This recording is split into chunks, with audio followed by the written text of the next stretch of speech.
Rwanda keeps surprising. Recently the Rwandan Development Board signed a sleeve-sponsoring deal with London Premier League club, Arsenal. Over a 3-year period, the 200 square centimeter ad visit Rwanda will cost the country USD $39 million. President Paul Kagame is known to be a committed Arsenal fan. Recently, he even tweeted that the club needed a new coach after Arsenal's once invincible league and cup-winning manager Arsene Wenger's poor record over the past number of seasons.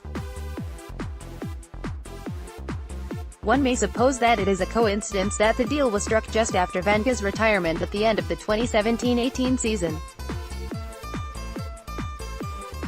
Rwanda is the 19th poorest country in the world with a per capita income of around USD $700.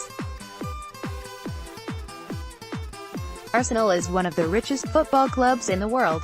It's not surprising therefore that the nearly USD $40 million has upset quite a few people.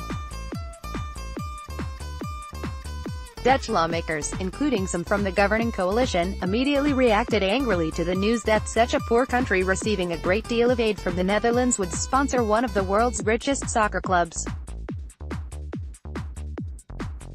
Similar reactions could be heard in the UK, Rwanda's second-largest bilateral donor. An MP described the deal as an own goal for foreign aid. In addition, those concerned with democracy and human rights think the deal is sending the wrong message about a country that has a strong authoritarian streak running through it. Read more, why Rwanda development model wouldn't work elsewhere in Africa. The question is Kagame entering into a deal with his favorite club to promote tourism, or has he done it to enhance his image and shield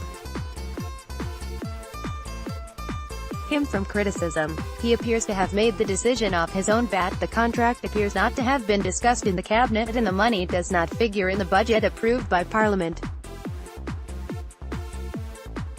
Rwanda rationale for the Rwandan government: the deal is part of a broader strategy to develop tourism, which in 2017 accounted for about 12.7% of GDP and USD $1 billion of revenue.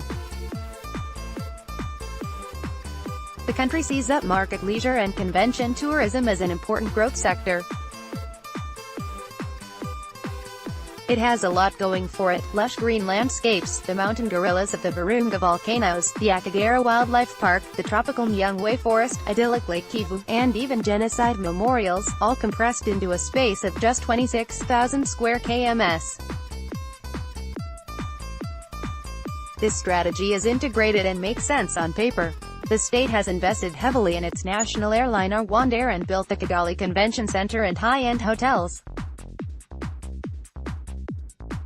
And the development of the new Bugesera International Airport, designed to become a major regional hub, is underway. There are doubts about the profitability of these ventures. For instance, Rwanda Air has yet to break even 14 years after it was launched. The government keeps it afloat with an annual grant of USD $50 million just for operations. Investments in a constantly expanding fleet to cater for an ever-growing network of continental and intercontinental destinations require considerable borrowing at a high cost. The fiscal risk involved in the government's strategy is high, and economists wonder how sustainable these outlays will be in the medium term. Calculations like these are for the Rwandan government to consider. But has Arsenal considered the signal it's giving in light of Kagame's human rights and democracy records? Risks for Arsenal. Canadian investigative journalist Judy Reaver recently recorded in a book, In Praise of Blood, the crimes of the Rwandan Patriotic Front, that the Rwandan regime has massacred tens if not hundreds of thousands of innocent civilians, particularly in the 1990s. And last year Human Rights Watch issued worrying reports about human rights abuses.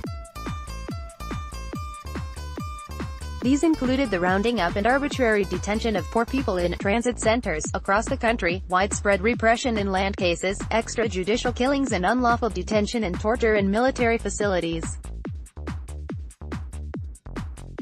In October 2017, the United Nations Subcommittee on Prevention of Torture suspended its visit to Rwanda because of a series of obstructions imposed by the authorities. It was only the third time in 10 years the subcommittee has done this. On top of this, there has been widespread analysis and commentary on the state of democracy in Rwanda. The country is a de facto one-party state with no meaningful political opposition, no press freedom and no independent civil society. Kagame's grip on power is absolute, and in August last year he was re-elected with over 98% of the vote. A referendum on a constitutional amendment in 2015 gave him the right to stay in office until 2034. Realizing that battles are fought in the media as much, if not more than on the ground, Kagame's party, the Rwandan Patriotic Front (RPF), has developed a formidable information and communication strategy stretching back to the civil war it launched in October 1990. Kagame once said, "We used communication and information warfare better than anyone. We have found a new way of doing things." This has involved paying those who can help promote the right image, including public relations firms. Political ethics and sport. True, political ethics and sports don't match well. Until recently, FC Barcelona agreed to a Qatar sponsorship that saw the country featured on the team's jerseys. Qatar has a very checkered political record.